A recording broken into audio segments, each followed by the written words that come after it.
Let's bring all videos to an end. Whatever else you guys are doing.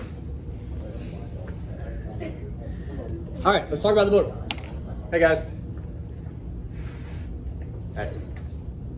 All right, so I think we started last time with your thoughts and concerns.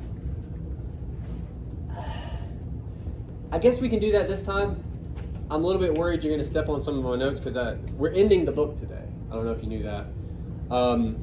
So I have some extensive notes. I have things we absolutely have to talk about.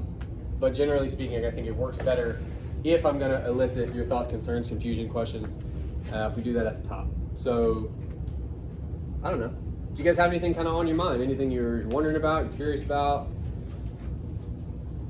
Bugs you about the book? I don't know. Anything at all before we get into all my stuff? No?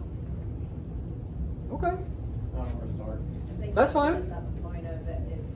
It's just all. Okay.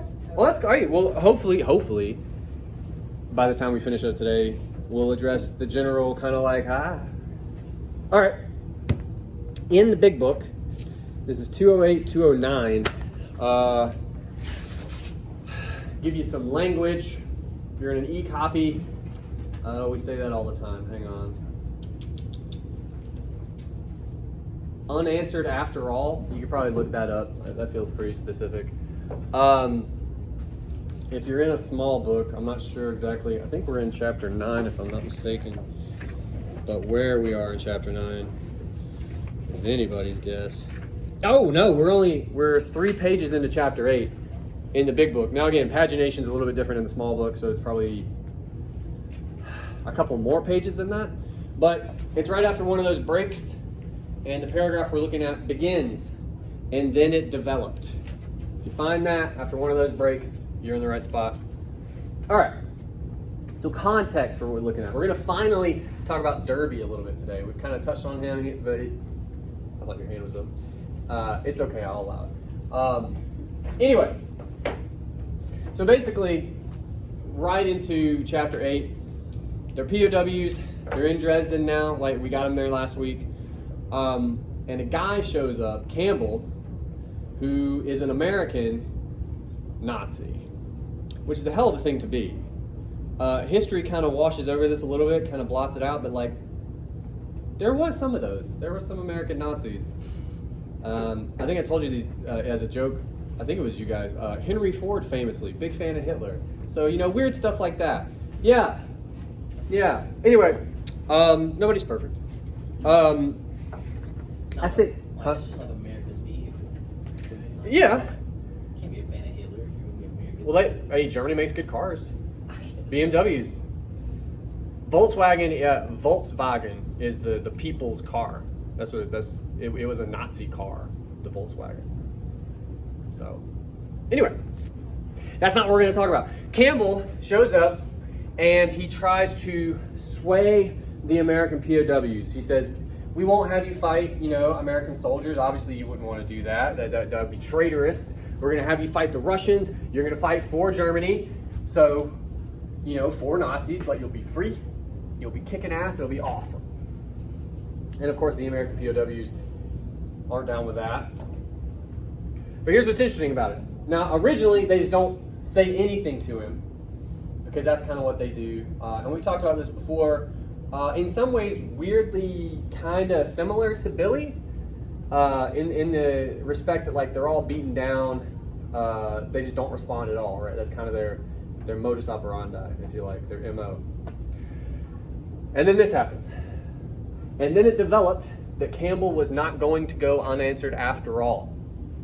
Poor old Derby, the doomed high school teacher, lumbered to his feet for what was probably the finest moment in his life. There are almost no characters in this story and almost no dramatic confrontations because most of the people in it are so sick and so much the listless playthings of enormous forces. One of the main effects of war, after all, is that people are discouraged from being characters. But old Derby was a character now. We're going to talk about what that looks like here in a second. But I want to talk about this paragraph first. We got two, I think they're connected, but two kind of big ideas in this paragraph. Something to do with being a character, whatever that might mean. And then there's this question of enormous forces. I'm not going to get it verbatim, but like there's so much, the listless playthings of enormous forces, I think is what he says. Something like that. We'll start with the second one. What do you guys think that even means? What the hell is he talking about here? The listless playthings of enormous forces. It's like the countries are sending him off the wall. That's a good place to start. And again, we've covered sort of similar ground here when talking about Little Boy, right? In the 30s and 40s, if you're going to fight, a lot of those people just got drafted. And once you get drafted, man, that's kind of game over. Like you do what they tell you, or I suppose you always have a choice. You always have a choice, but that choice there would be jail. So not much of a choice. Now, however, somebody would point out, and it feels like I'm taking a shot. She's not here to defend herself. She was all about free will when we talked about this. She would point out, well, a lot of people volunteered, which is true. They did. A lot of people volunteered to go fight in World War II, right? I still think the narrator, in the way that he's portraying this, would say that they were the playthings of enormous forces too. But how might we square that? Like, we understand government, and drafting. Okay. The question would be, if we're saying these people volunteered, how could you try to argue that that's not really their choice to volunteer? They're in the 30s and the 40s. They were manipulated and oblivion was a good thing to do. You got to be careful with the verb, because somebody would fight you on manipulated, right? But I'm of a mind to agree. Yeah, what's up?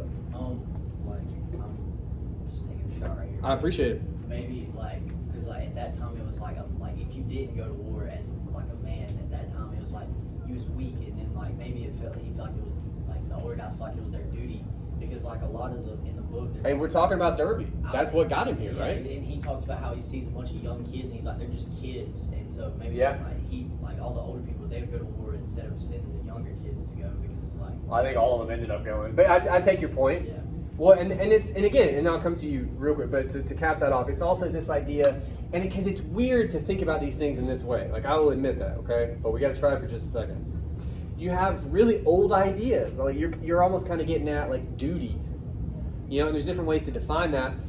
But if you really feel like something is your duty, it's hard to say that's a choice, right? Yeah. So that's interesting. And especially in Derby's case, which is who we're talking about directly, I think that would apply. Yeah. Yeah, you had something.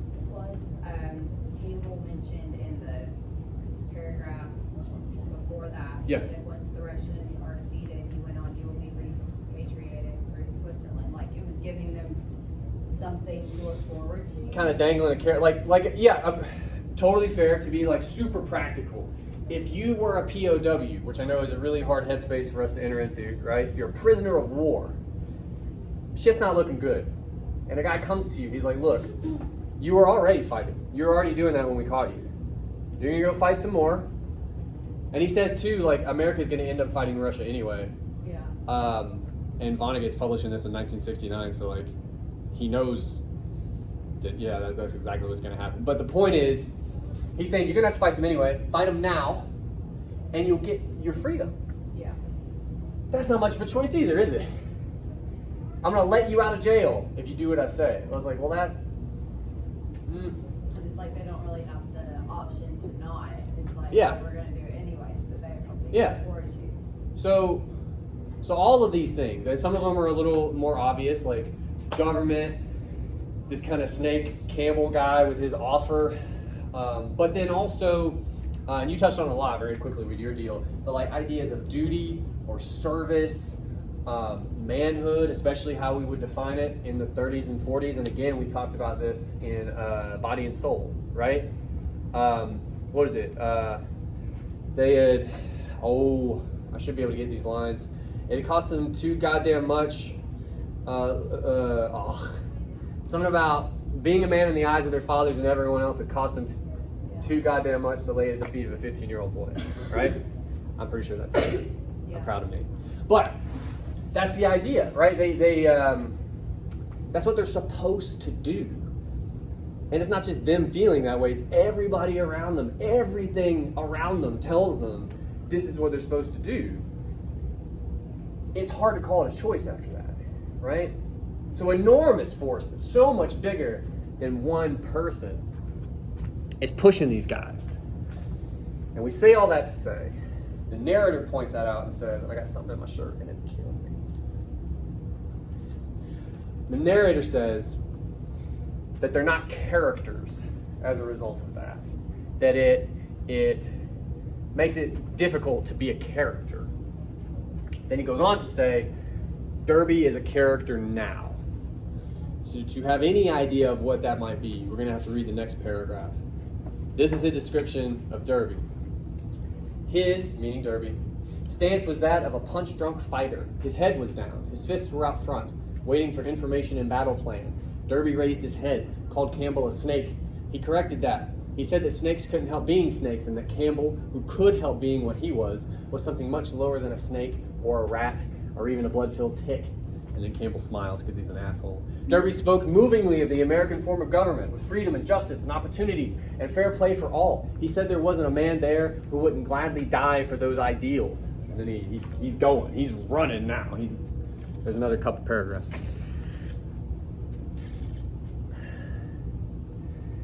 So I like how you can, like the first paragraph is all posture for Derby. And we never get a direct quotation, right? But it's all really quick and it's almost quotation and what's the tone? Like how's he talking to Campbell here? How would you describe it? Ambitious. Maybe. What do you mean by that? He's like, don't talk about my country like that. Like, yeah. This is what my country actually is. Yeah. Well, and really, almost like he sounds kind of like he's offended, like he took offense by what he said. Oh, for sure. Well, and again, this is the enemy telling you to come fight for them. Yeah.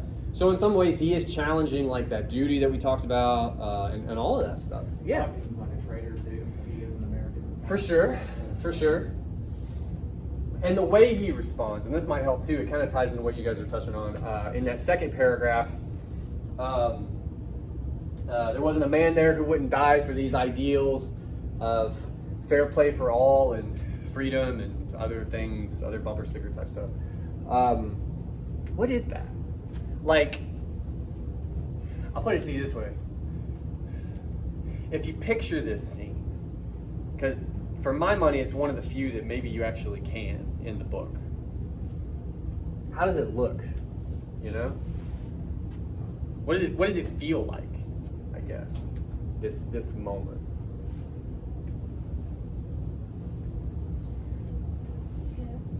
Yeah. Well, and because I don't want to give you guys too much. If you guys, if this were in a movie, and again, they made a movie out of this book, and it's bananas. This scene in particular, like, how do you think an audience is usually going to feel in this moment? The way he's talking, the way he's acting. Huh? Attacked, maybe? Yeah. We'll take another route. You guys aren't taking the bait on this. All right, we'll try this. The narrator says he's a character. What the hell does that mean? We figured out enormous forces. You guys nailed that one, okay? He's a character. What's a character? We'll start there. You guys know this one. You had senior lit. Come on. What's a character? He has an arc now. Yeah. What? Well, at first he was like he's just the doomed teacher. So I know this guy's gonna die at some point, but now he actually feels like he has substance to him. I feel like he gained his backbone, I guess you would say. Like he's standing up and he's laying it down, you know what I mean? Standing up and laying it down. That's like an album title or something. Well, he no, I feel you. Like it's and then I'll come back. I saw a hand back there, but it's like the narrator even says there are no dramatic confrontations, right? He says that. So that implies this moment is a dramatic confrontation. There's drama. And we associate drama with characters, right? If you have no characters, you really can't have any drama. What did you guys have in the back? No? Oh, okay. Never mind. Push on us a little bit more. What's a character? I mean, really, like in fundamental senior lit terms. You thought you were learning something back then. You memorized it on a flashcard. You wrote it on a trifold poster board, right? Like something. Someone got paid to teach you this. What's a character? They're not very good at their jobs. Usually it's the Easy main on that. character. What's up? We mainly talked about the main character. Okay. The person who is over the whole book and who it was about. Like, Yeah. Well, what do you know about a character? What is a... A significant person. That's good. And in Derby's case, right, Yeah. we kind of... He sort of is, sort of isn't, right? He's for sure a minor character, as we would define it. But it didn't seem like he was talking about the character in the sense like character in the book, but rather he's a little crazy, like he's got. Oh, this guy's a character? Well, it comes from that. It actually that phrase comes from the original meaning of character. Because we could try that. What are you saying about a person when you say, and this is like a thing your grandparents would use. I don't know if you guys actually have access to this. This guy's a character. Like, what do you mean when you say that? There's something like different about him, special. Yeah. Like it stands out. I feel like it means like several things. Like you do something crazy, I was and about- a guy looks at you. That's a character. Well, I was so- about to say, like, whenever I use it and I'm talking about somebody, I'd be like the guy, you would be the kind of guy that said movie or something that's like, there's no way you're real. Like, Not a real person. Yeah. Somebody in a film Like or a you're book. a character. You're not a real guy. Someone wrote You're a you. character. Yeah. Right? Like To you be. act that yeah. certain way. Yeah. Or so. So what are we saying about Derby then if he's a character? I don't think we're saying he's crazy, but we are saying what? It's different. Well, what else did we just said? Yeah, because he's what? Oh God, I don't know what to do that, man. I'm gonna hunt walls. Because he's not real. Because he's not real.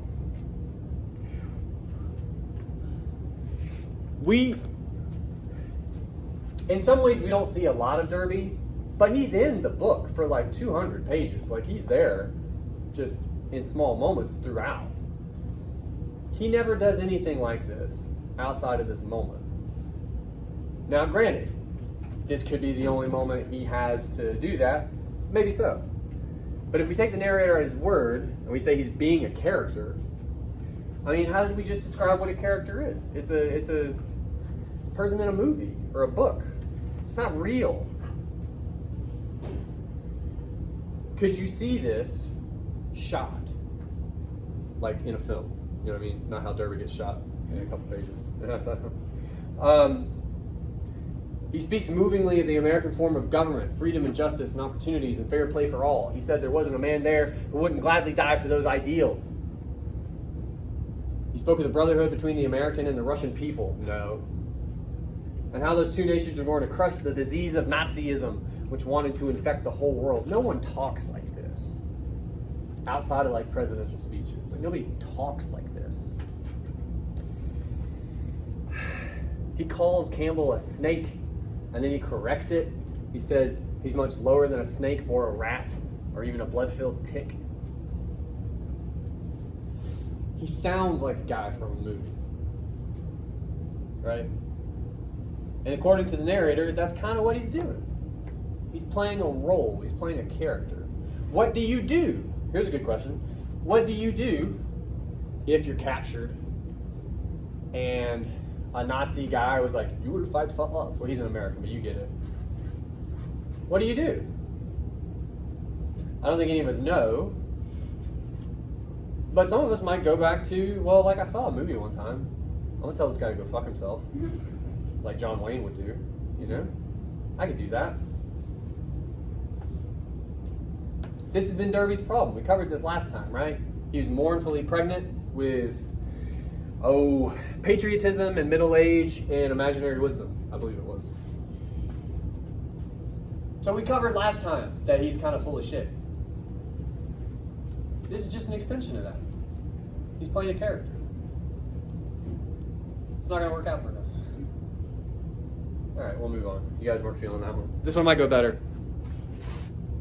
236. We got a lot to cover, so I do have to kind of move here. 236 in the big book. This is in chapter 9. I know that. If you're in the small book. If you're in an e-copy, you guys go on without me. Any part of that quotation is from Billy at the top of 236 in the big book. Oh yeah, we're only 4 pages into chapter 9. So again, in the small book, it'd probably be a couple more pages than that. We are again right after one of these breaks, these little 3-dot breaks. This is where we meet Rumford. And honestly, I'm a little bit bummed he's so late into the book because he's a great character. He's a lot of fun because he's terrible. What do we know about Rumford? I'll ask you guys as you kind of maybe scan those pages or find where we are. Huh? He's a veteran. Yeah. Yeah. Air Force Reserves. Yeah. We can talk about that a little bit. What kind of guy is he? Asshole. Oh, he's a crotchety old man. Yeah. Well, I don't know if crotchety is strong enough. I think asshole's closer to the, like he's he basically keeps saying he wants them to like unplug Billy or kill Billy. Yeah, that's something. Yeah, but again, we gotta go further than that. Wait, this is the guy that tells the doctors that Billy's like talking to himself. Yeah. And he's, okay. Yeah, and like you need to just put that guy out of his misery, basically. Like, yeah. So he's got a certain perspective on things, we could say. He's also married. I think it's his 5th. I mean, at that point. But that's not even the most interesting aspect. What's the most interesting aspect of his marriage? I would have to think somebody would have noticed that. Yeah. Rumford is how old? He's 70s, I believe. 65. Okay. 65. How old is Lily? Is his wife? She's your age, basically. She might be a couple of years older than you guys. So, love is love. Well, he was a millionaire, so it might have something to do with it. Multi-millionaire. You hope so? Okay. You hope so? Because I mean, ew. All about cash. Well, let's talk about. I always struggle with Rumford because I never know where to start because he's got a lot going on. Let's talk about Lily first. There's an important thing he doesn't know about Lily. Does anybody remember what that was? Doesn't read well. Yeah, she dropped out of high school. She doesn't read well. That feels like a thing you would know about your wife. You know. The narrator tells us why Rumford married her. And it's got nothing to do with her reading skills, right? Does anybody... I hate this is like, again, I do an awful game show. We're going to get to something, but does anyone happen to remember, I'm just curious, why he married her? Okay. It's on 237 in the big book. The narrator says, he, meaning Rumford, knew very little about her, and we just covered that. He doesn't know she can't read. He knew very little about her, except that she was one more public demonstration that he was a Superman. Now, I don't know about you, but for me, when I read something like that, I underline the shit out of it. What's that about? She's one more public demonstration that he was a Superman. What does that mean? Like, maybe she's really pretty and he's so old that he's just walking around like, this is my girlfriend, I'm 65, she's like 20-something, she's really hot, look at me, I'm Superman. Look what I pulled. Yeah.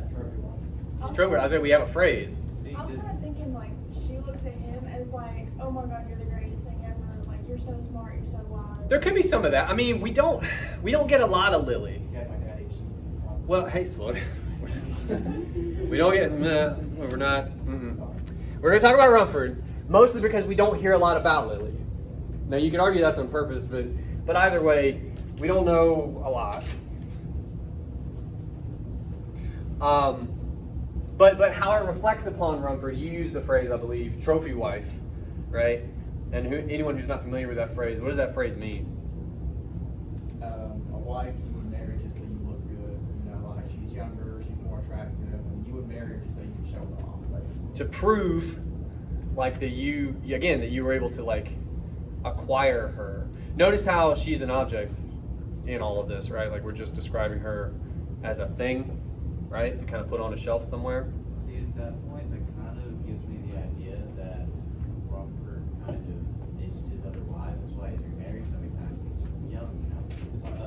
like, you A lot of guys do that. have a better trophy wife, you know? Famously, Leonardo DiCaprio has the 25 rule. He dumps women when they turn 25. Maybe Rupert has the same role. He might. He might. Why is he doing that though? Leo or Sorry, Rumford. We're going back to Rumford. Probably the same reason, but why doesn't Rumford, for instance, the obvious question would be, find a nice lady who's like, she could be younger. I understand she could be way younger than him and be in her 40s. You know what I'm saying? Why do you think he shops in the kids aisle? He wants to keep that same look on himself. Like he still wants to be seen as that guy. As what guy? We gotta define that. Okay, as What kind of guy? This is easier than you think. What kind of guy usually dates and or marries 20-year-old women? sugar daddies. I said usually, and I mean I've been out of the game for a while, but I really hope that's not the case. I do know there's a website which is fucking. There's a couple actually. We'll talk about How that much after you class. I had a student give a presentation on it once Wow. because she had an account, and it's not. I wasn't happy to know any of that information. I'll finish the story. She left herself logged in after class and went to log her out, and she had like 30 emails from like old guys. It's awful. But again, it's awful because that's not the standard. What's the standard? Usually, what kind of guy usually dates 20-year-old women? Like a guy who 20-year-old guy. Thank you. I was like the easiest answer in the world. 20-year-old guys. So, yeah, it's like, oh yeah. I thought we were. No. I was looking way too deep. So part of the equation, I think we could absolutely argue, this is how Rumford stays young, right? Once upon a time, he probably dated 20-year-old women about 40 years ago for him. And he just never stopped doing that. And again, we've talked about this mechanism, okay? This whole idea of staying young, especially within the confines of masculinity. Do you guys remember when we talked about this? When was it? It was a poem. Old men playing basketball. And a little bit Body and Soul, actually. But more concretely in old men. How do they stay young? Old men playing basketball. Playing basketball. And it's awful for them. It doesn't seem fun, right? But they do it anyway. Attempting to play basketball. Huh? Attempting to play basketball. Yeah.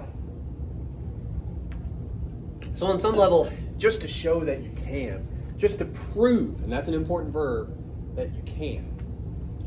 Isn't that what's going on here? The way it's described, and we all kind of assume that anyway, don't we? You see a 65-year-old man walking around with a 22-year-old woman, not one of us goes, it's true love. It's like no one. Because it's almost certainly not. I know there's exceptions, but like, so she's proof that he's a Superman. She's proof that he's 65 on the outside, but inside he's still 20-something-year-old dude. Why do we define that as a Superman? I wanted you guys thinking about old men playing basketball because we talked about it in this context, so it might help. What's the deal with being young as a man, especially when you're in your 60s? Like what?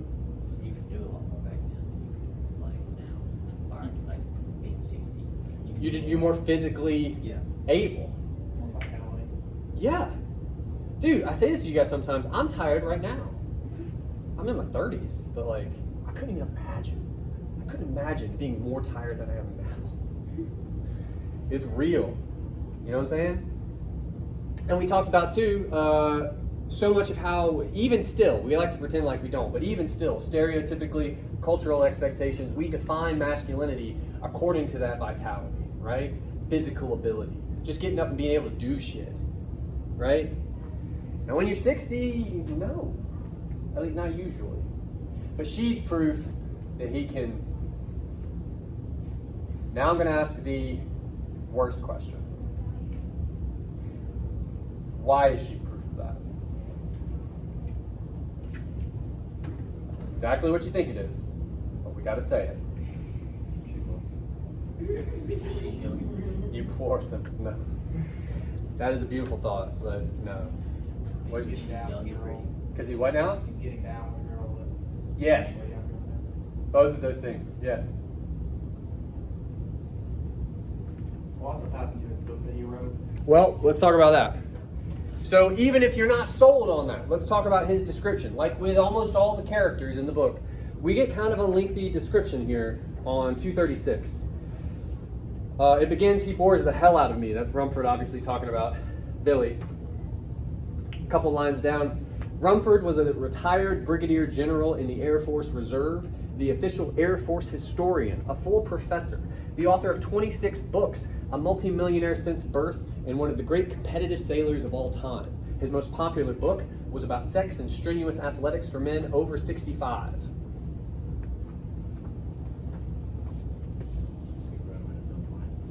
Well, you write what you know. You know? It's his most popular book. That's a key detail. What does that tell you?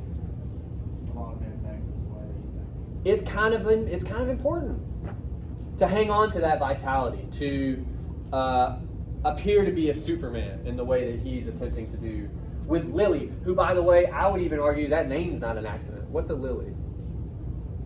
Flower. What do flowers do? They do two things. What is that? Okay, yeah. That's all. What's their function? They're pretty and they die. The second one's not a function, but they look pretty is one. That's why do we have them? They look pretty. What else do they do? They reproduce. Ew. That's Lily. That's fun. All right. So that's his most popular book. It is not just Rumford's idea. This is an idea everybody can get behind, right? We learned some other things about him, though, not just the gross stuff. He's a retired brigadier general, so he is a veteran, just like Billy. But he's so different from Billy. So different from Billy. For my money, there's really only one. There's only one other set of people we meet who's anything like Rumford. Does anybody recall who that is? Is it the general that died? That's kind of hard because he was like delirious. I don't know how much. You know what I mean? Like he was legit off his gourd. So it's a group of dudes that we run into. Not long after we meet the Wild Bob, the Englishman. He sounds a lot like them. Like they're nicer because Rumford is an asshole. But his general demeanor, his general idea of what it is to be a man, right? He sounds like the Englishman. And they're both officers. He's a brigadier general. They were officers, right? So there's all these parallels between the two. I would say there are even more parallels between the two. And you said this already. He's a retired brigadier general in what? Air Force Reserve. Why do we get that detail? Understand, again, I say this to you guys all the time. We don't have to have all these details, right? So some of them are going to be important. Some of them are going to be significant. What's a reserve do? Generally. Yeah. And it's not like, to be fair, they never get sent. I have a buddy in the Army Reserve. He went to Iraq for 2 years. You know, it happens. But Air Force Reserve, he's the official Air Force historian. He's a full professor. I went to college for 9 years. I am not a full professor. So it takes time. 26 books, multimillionaire since birth, one of the great competitive sailors of all time. I have no fucking idea how long it would take to be one of the greatest competitive sailors of all time. So he spent a lot of time doing a lot of things. He's kept really busy. Very impressive, right? That's his resume. He's very impressive. Given that collection, given that resume, we know one very important thing about Rumford. What has he not done? You know this. He hasn't fought. I don't care if you're in the Air Force Reserve. If you're a multimillionaire, Since birth. you're not going to the front. That's not happening. They don't do that. that kind of because he can pretty much buy himself out of fighting in the front line? He can. Well, it sounds like he can buy himself in and out of whatever he wants. Yeah. Yeah. So why is he talking crap? Well, About being a man and stuff. He ain't already fought. if you take yourself back, I believe it was a week ago. Why are the Englishmen able to act so like, yeah, you know, you got Jerry on the run? Like they say things like that. Why are they able to do that? We talked about this for years. Yeah. The Americans, Billy among them, by contrast, Billy is dealing with the shit his whole life. His whole life. He's fucking broken. Right? From everything he's been through. Because he fought. And he saw awful shit. Rumford did. And so he's able to, the argument would go, he's able to sort of portray this masculine narrative, right? He's able to act like you're supposed to. And I think the narrator's making the point, the book is making the point, that anyone who actually maybe engaged in like the super masculine stuff, they're not able to act that way. They're not able to, because they got real shit they're dealing with, right? Does that make sense? So again, in that way, he's a lot like the Englishman. It's an act. He doesn't know. He doesn't know what he's talking about. Importantly, what time is it, by the way? I worry we're dragging a little bit. 11:40? Which is it? 11:39. Oh, fuck me. All right. Okay. What's Rumford's deal? He keeps having Lily get him things. He's writing a book, right? We know that he does that. There's one very specific thing he's trying to figure out. He needs information on. What is it? Dresden. If none of you got it, I was going to be pretty crestfallen. Yeah. Now, why does that matter given his roommate? Billy was there. And of course, he says this, and of course, Rumford doesn't believe it.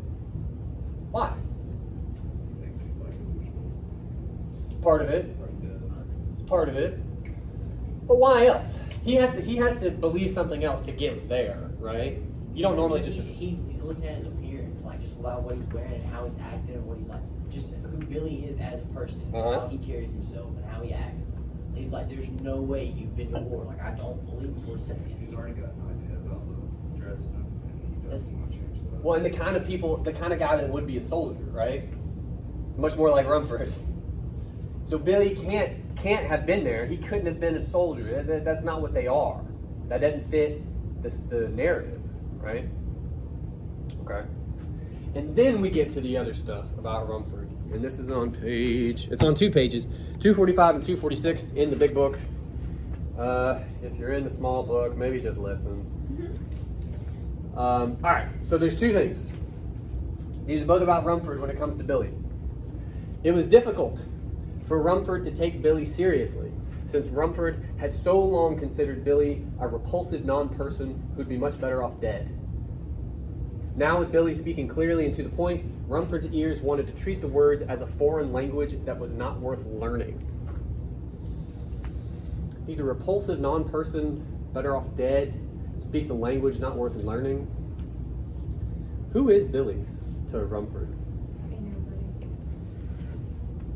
Kind of. I think it's stronger than that. Because a nobody you could disregard, right? But Rumford actively wants Billy gone. Like, he'd like him to become a nobody. You know what I mean? It's on the next page. We got to probably make up a little bit of time. This is the bit about echolalia, right? And the narrator tells you what echolalia is. He says, Billy didn't really have it, and we know that. Rumford simply insisted for his own comfort Billy had it. Rumford was thinking in a military manner that an inconvenient person, one whose death he wished for very much for practical reasons, was suffering from a repulsive disease. Who's Billy to Rumford? We have a word for this. Useless. I mean, but useless in a way that Rumford wants rid of, right? Because again, if it was just that, he would ignore him. He said nuisance. What? Nuisance. Nuisance. Much stronger than that. My kids are a nuisance. I don't want to like, you know. That's a little better. He's thinking in a military manner. His I- enemy? Huh? His enemy? His enemy. Yeah. They're enemies. He's a repulsive non-person who speaks a foreign language not worth learning. Then you get the military business. He's inconvenient. He wishes for his death very much. He's trying to tell us what war is like. He's trying to tell us sort of how you would have to conceive of an enemy. And that's what Rumford apparently is doing to Billy. So again, one of the first questions we got to ask is, how is Billy Rumford's enemy? That feels strong. Especially in a book like this, right? How are they enemies? And just so if we're keeping score, I don't think Billy has enemies, so I don't think he considers Rumford an enemy. But what is an enemy? We could maybe talk about that for a second. Someone you despise. Yeah? Don't get along with. Huh? Don't get along with. or- That'd be a way to put it. Yeah. Yeah. What else? Let's just talk about it for a minute. What's an enemy? Someone you kind of compete with, maybe? Competition, for sure. And in this context, compete to what point? Death. Yeah. Extermination. Yeah. Winner stays, loser goes. Yeah. Why is Billy his enemy? What about Billy makes him Rumford's enemy? Like, is he, could he, like, he's jealous of the fact that he hasn't been drenched in Billy has? Like, Billy's actually fought, and he's, like, so much, like, less, like, if you compare the two, Yeah. just the way they carry themselves, like, Rumford Yeah. is this guy, but he's actually never been to war, but Billy actually has done the stuff that Rumford wants to do, Yeah. but he doesn't carry himself any way, shape, or form even Mhm. close to Rumford. He's like a bum Rumford. He's like envies that. Yeah, so it's absolutely wrapped up in Rumford talks the talk, but Billy has walked the walk, if you understand the expression. Like, he's lived the things that Rumford, on some level, he's probably very happy he didn't go. But on some level, you get the sense he kind of wishes he had, you know, so he could say that he did. But you touched on something else at the end there. It's not just that Billy has the experience that Rumford will never have. It's how different they are as a result. We've talked about this, perhaps too much, but like, real quick, how does Rumford define himself? He defines himself this way. I don't think it's just the narrator. Superman. Yeah. What's the issue with Billy's, I'm going to go ahead and say it, existence, if Rumford's going to think of himself as a Superman? Why is Billy's existence a problem for Rumford? So much so that he would like him dead. The opposite end of the spectrum. Yeah, but what's that got to do with Rumford? Well, he has a god complex, so he believes anyone can make them isn't really worth it. I think we could get more specific than that. What's up? Maybe seem like as if Billy has this experience being somewhere that Rumford hasn't been, so he doesn't want Billy to be around because Billy can tell stories about it, whereas Rumford can't. Like, Billy has Yeah, but again, I would say, look, listen, you're both very close, okay? You're right on the edge of, but understand, you guys are almost approaching this like Rumford doesn't like him, which is true. Rumford wants him to die. Well, I feel like it's kind of like, Billy, like, he was injustice, and some people are like, oh, he's a superhero, he fought, but, like, Rumford can't say that all he can say is, I'm a superhero, I don't have any, like, war experiences, but I'm a superhero. I'm a superhero because I have money. I have really hard. Like, I have a young and hot girlfriend. I'm Yeah. 65. I've wrote all these books. Yeah. That's the reason why he's a superhero. But Billy's a superhero because he went to the war and fought. Yeah. Well, and it at least, especially it would have back then, but I think even now in a lot of ways, trumps the other, right? Like Billy's experience beats out Rumford's, whatever he is, right? It challenges Rumford's whole identity. If he defines himself, and I think he does, as a Superman, it seems pretty important.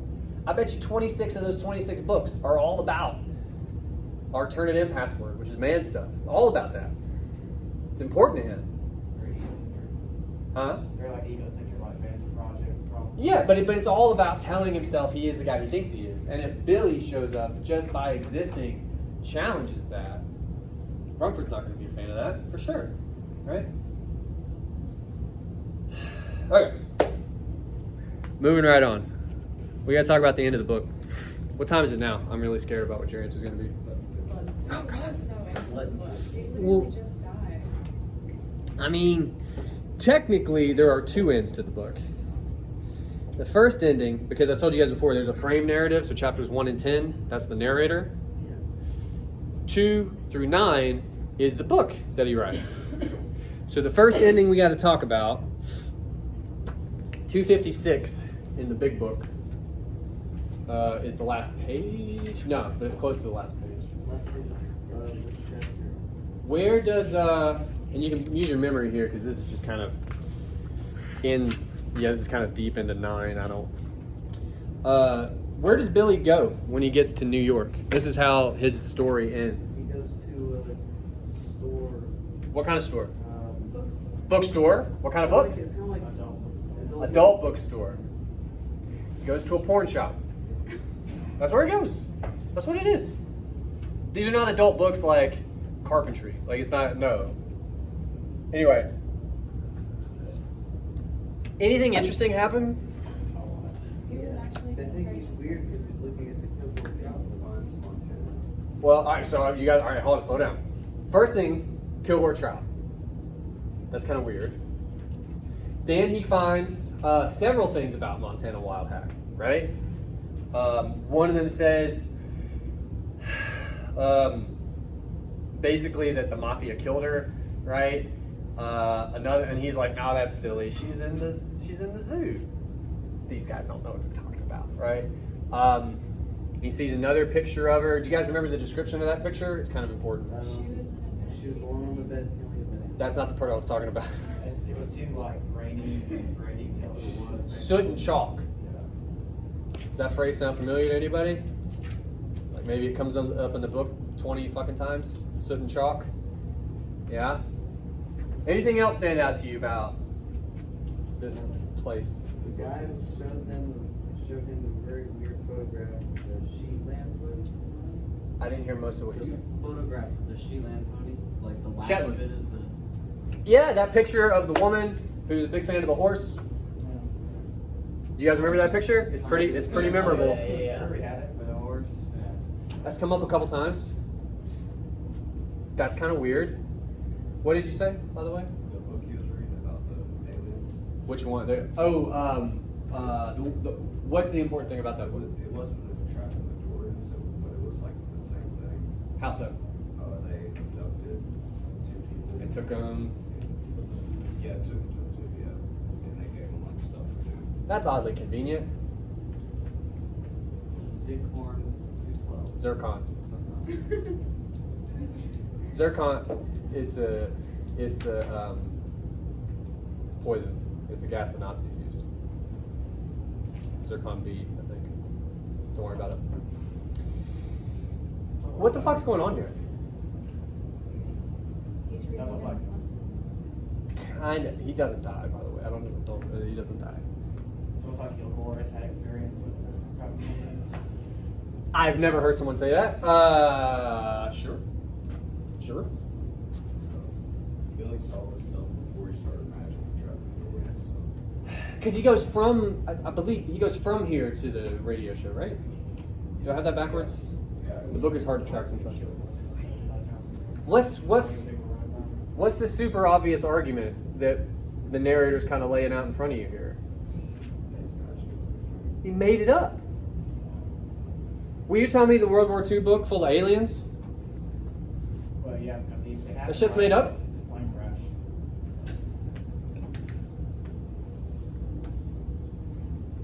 So, we have two distinct possibilities, okay? And a very strong one here at the end of chapter 9, basically the end of Billy's story, okay, is that he was already broken, right? He's been crying alone for a while now. Then you add head injury to it and everything else. He's going to go to New York because he wants to talk about aliens, which is a thing normal people do. And then he enters the store, and he just happens to come across a whole lot of artifacts and images that keep coming up in his story. I believe it's orange and black. It's like on top of his train. It's the tent for his daughter's wedding when he gets abducted. Feet like blue ivory come up all the time. That picture with the pony. Soot and chalk. Roses and mustard or something like What's that? that roses and mustard. Oh, yeah, his breath. The narrator's breath. Roses and mustard gas. There's a lot of repetition in the book. And I would say it's intentional, right? At some point, you start to notice some of this stuff. You're like, man, this is coming around a lot. So one idea would be Billy made this up. He made a lot of it up. Frankly, it's hard to say where what he might have made up ends and what really happened to him begins. It's hard to say. That's one. There is another reading. And for time's sake, I'm going to go ahead and just give it to you. The other reading is, he might not have. Now I know what you're going to say. What about all the stuff in the store? That's super convenient. It is. It is. But here's the important thing I want you to know. At no point does the narrator say definitively, and this is where we realized Billy was off his shit. Like, at no point does he answer for you, Billy is crazy or any of that. He doesn't do that. He leaves you in this space of wondering and maybe leaning one way or the other, but never actually knowing. It's ambiguous. You can't know. Which is very unfulfilling. Think back to any of the, I was going to say books you read, but shows you watched or whatever. If you watched a show for years, right? This comes up all the time. Anytime there's a big show, my wife got so swept up in the Game of Thrones nonsense, we'd never watch that shit. If you're into it, fine. We'd never watched it. She watched the last season. Why? She had me watch the last episode with her. The whole time I was like, what the fuck is this? Okay. Spoilers, she got stabbed. Is that bad? I don't know. People were upset about the ending of Game of Thrones. People get upset all the time about the ends of shows if they don't go well, right? Oftentimes it comes down to you want something final. You want something definitive. You want answers. Even if they're bad. Breaking Bad apparently doesn't go super well for certain characters. I'm trying not to spoil like a years old show. But you know what happens, right? There's no... The Sopranos famously ends with, and this is a show that is super old, so I think I'm clear of spoilers here. It's famous because it's ambiguous and people enjoy it, but like a dude is walking up, obviously, to shoot the main character, and it goes to black before any, so you don't know what happens. But we hate that shit, right? We want to know what happens. That's how the book ends. You don't know. Billy could, for sure, at least be a little bit crazy. He's a little bit at least. But he might be really crazy. But we don't know. Why do you think do that? And we can add to this, by the way. I'm going to help you guys a little bit. Also, for the sake of time, I'm going to ask again, what time is it? Probably 12? Probably after 12? Yeah, pretty much. Oh, sweet. Okay. I made up 3 minutes. So we got that. We got the, I would say, unsatisfying ending. When you add to that the actual ending of the book, right, the end of chapter 10, I would hope we all know this. How does the book end? It's very famous. Yeah. Why is that famous? That's not an ending. states at one point in the book, this is how the book is going to He end. tells you in the first chapter. He tells you how the book is going to end. And at the time, I would assume you're like, what? And then you get there and you're like, oh, okay. So kind of Right? So he gives away the ending. He spoils the ending. What else does he spoil? He spoils something pretty important. We've talked about this. He spoils it a lot, actually. He talks about Dresden a lot. He also talks about what the climax of his book is going to be. How It's like he talks ahead of what's gonna happen, Yeah? like his death. He knows. Whose death? There's a couple, I He suppose. talks about his death. Billy? He also talks about Derbies. how, Derbies. Yeah, Derby, and everybody's gonna die. Well, not everybody. Well, the teacher, he talks about. That's Derby, yeah. Oh, yeah. No, you're good. I want you to He cut you off. talked about like before that this was how he's gonna die, but he talks about him before that time happens because he's jumping around in the book so much. Yeah. All these different. Well, and again, I mean, we even talked about him today. Every time Derby comes up, it's poor old Edgar Derby. He reminds us every time he comes up what's going to happen to him, right? So he spoils it. A quick sidebar, and then I want to talk about this. Spoilers.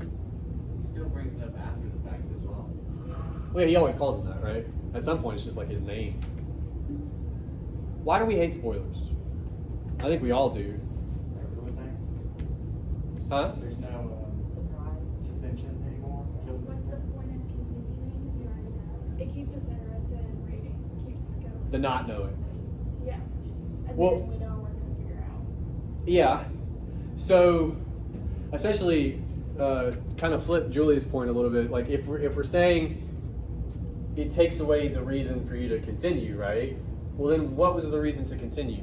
Can we define that just a little bit more?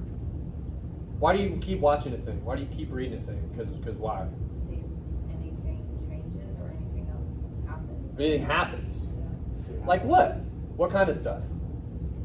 What kind of stuff do we watch for? What kind of stuff do we read for? Needs to be what? Needs to be entertaining. Yeah. And it's hard to be entertained when you know this guy's gonna die or that person's the killer. My wife ruined the first John Wick. She's saying his dog died? That's a No. She told me an important thing about an important character. pretty tragic. That's a pretty. I don't want to spoil it, even though it's old. That was old. I mean, I haven't read It's it. the first John Wick dynamic. No. He has a friend in the movie. Something happens to that friend. And she's just, What was the character? yeah. Uh, And she's telling me this. She's saying all this on why I would really like the movie, by the way. And then she says that, and I just went, fuck. I'm never gonna watch the movie now, and I haven't. Wow. It seemed kind of big. It seemed kind of important. So at that point, when you watch it, you're gonna. Well, but she also told me about the whole movie because that's what she does.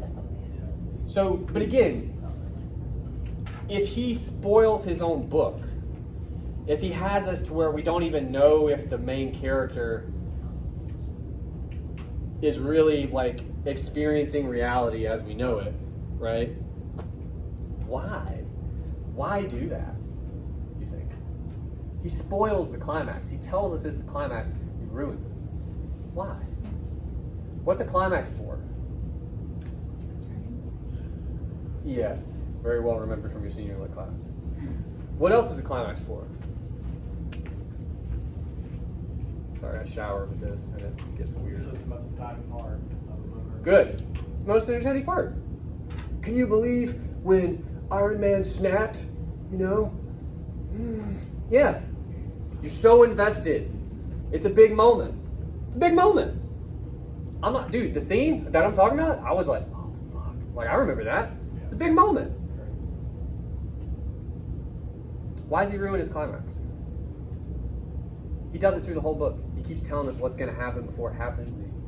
The book itself isn't built in any kind of, like, hang on. I got 2.5 degrees. I'm going to show you something. Have I shown you guys Freytag's triangle yet? Probably not. That's how stories are normally built. This is 2.5 degrees, okay? This is big. This is important. That's the climax. That's the start of the book. This is called the rising action, right? You learn about characters. You talked about an arc a while ago. You follow them. They get to that point. Something happens. We got 5 minutes? What'd you say? Thank you. This is called the denouement. It's French. Notice how the ending is always really quick. Because once the climax happens, we don't give a shit anymore. If you ever feel like a movie drags, it's usually because the climax happened and then they forgot to make this part short. Yeah, any good book, movie, anything, ending will be short. Because once we get this, we get the payoff. That's what we're here for. You gotta wrap some stuff up, but like we would like to go now. Yeah. Book's not built this way.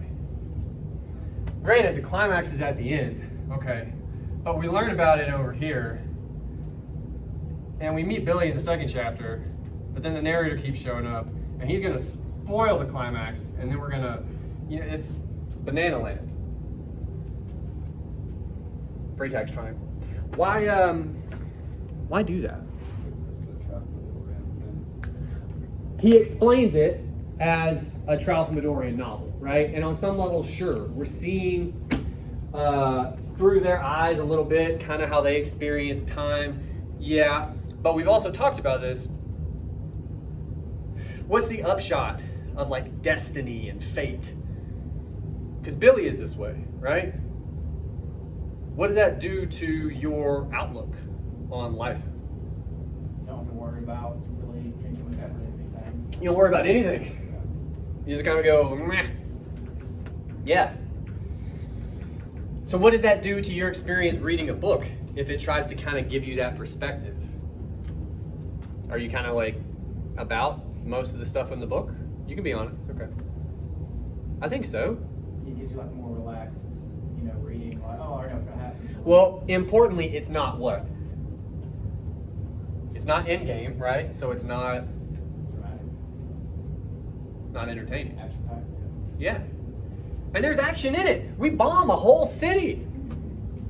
There's corpse mines. That sounds interesting. Not the way he writes it, right? Not the way he talks about it. Why do that? Why, kind of hijack your own book? You know what I mean? Billy writing It's not. it. It's the narrator writing it. Billy's a character. It's okay. I'm telling you, he has a reason for doing this, and I'm also telling you, he tells you the reason. It's freaking me out. It wasn't really written for entertainment purposes. How do you know? Because he wanted to be more of just like, because in the beginning, Uh-huh. Mary said, Ah! this is going to glorify it. He's like, no, this is not going to be a, This is how he keeps his promise. Yeah. It's going to be a very conversational style of writing. Well, and it's also gonna, because understand, the way we're built, the way we're wired, you get into characters, you start getting invested, you feel a certain way, we just do that. We like drama. So he kind of sorts out the only way to get away from this, he doesn't want to make it look cool. He doesn't want to make it look fun, He's got to keep ruining it. He's got to keep spoiling things. It's the only way. And then at the end, you're not even going to know if Billy was completely full of shit or not, right? You get no real answers. Yeah. So he succeeded, I guess, in keeping his promise. Jesus. All right. What time is it now? Woo! Does anybody else have any questions? Given what? Yes, ma'am. Is there any relation to February 13th? Because that's the day that Dresden gets bombed, but that's also the day that he died. I don't know. I mean, for my money, no. But I mean that. I'm trying to be careful. I would never want you to go into numerology. That's really not a good idea. But I mean, it's certainly possible that date, maybe Vonnegut, maybe that was somebody's birthday or something. Sometimes an author will do that. If you found more about that, maybe Because I know you're thinking about like repetition, and that's a hell of a thing to notice. I was actually kind of thinking about like how was it Lazara who said he was gonna like go and kill him? Uh-huh. So I wondered like if that was kind of like Oh, to commemorate it? yeah, I guess to tie that together in a way. That would be a sort of thing that a guy like Lazaro might do. Yeah. Yeah, maybe. Maybe. That's interesting. Okay. I mean, the short answer is I don't know. But yeah, maybe so. That's almost like a weird sense of humor that guy would have, you know? Okay. Other questions? Thoughts, concerns, confusions? Yeah. We're talking about like Game of Thrones. Okay. Like ambiguous endings. Like I'm okay with ambiguous endings. Like you ever watch the movie The Lighthouse? It's a very ambiguous movie. Mm-hmm. Like it doesn't. Game of Thrones is just a shit ending. It wasn't really ambiguous. It was just terrible. Like terribly written. Well, and it's so those 2.5 degrees I referenced. A lot of them are like creative writing degrees, and I say that to say like maybe I'm qualified to talk about this. The usual language you would hear about that is like you feel like it's unearned. So stabbing what's her face and everything else that happens as a result, it's all surprising, but in a way that feels cheap, in a way that feels like they didn't know how else to end, because when you end something that's wildly successful, especially, you kind of gotta go out with a bang, like you kind of have to. And there's ways to engineer that to earn it, to make it feel like it's derived from the story. But when you do something that feels like the writer is just like, ah, shit, then we see it, right? And that's kind of, I think, what you're getting at. It felt very rushed. Like Yeah, well, it feels forced. It feels, one of the old maxims is stories should rise out of characters, not out of plot. So like if you got a group of characters you're into, and Game of Thrones would work that way, there's a whole bunch of them, I guess. They all have motivations, they all exist around each other, and they bump into each other and everything. And as a result of that, just like people would do, story happens. But it becomes an issue when that gets inverted and you're like, something needs to happen in the story, and you just make characters do things like that. it don't make sense with the characters. Yeah. Kind of like Breaking Bad had a perfect ending because the characters always remained the characters they were. The Game Sure. of Thrones, they just kind of like went off the rails and they like started doing stuff they would never do. Yeah. Maybe a couple seasons ago. Okay. Other thoughts, questions, concerns, Game of Thrones or otherwise? Again, I watched the last episode as a favor to my wife. So maybe try the first 4 seasons and stop after that. I'm not gonna watch a show, man. What about John Wick? Have you done that? Yeah, dude, John Wick's a great movie. No, it looks cool. I can't stand that my wife wrecked the whole fucking movie for me. It's kind of she. I mean, it wasn't. She told me the whole movie. She does that. Yeah. I hate that. Yeah. Okay. Next time, and then I'll let you go. I see many of you chomping at the bit here. You have a discussion post due. I guess I let you guys have a kind of an off day. It's just a discussion post.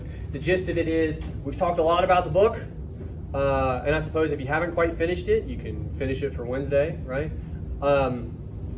Things that you noticed.